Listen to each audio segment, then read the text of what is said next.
adresini aytib qo'ying-da. Gapirib qo'yaman. Namangan viloyati Norin tumani. Norin tumanida mana keyingi pechkamiz bitdi. Mana akam gapirib qo'ying, o'tlar ko'rsating akam yoyayotgan. Mana sizlarga men tavsiya qilaman shu pechkalarni.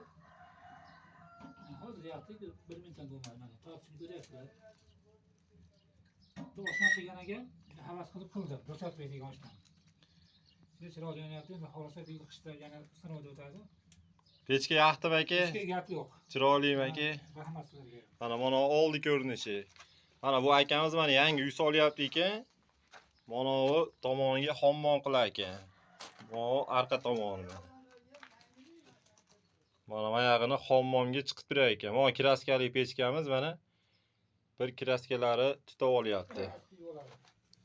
Bir kuyib olgandan keyin bu akamiz o'zi uy solmardi ekan. Mana uylari bor ekan bu yoqda dang'illama.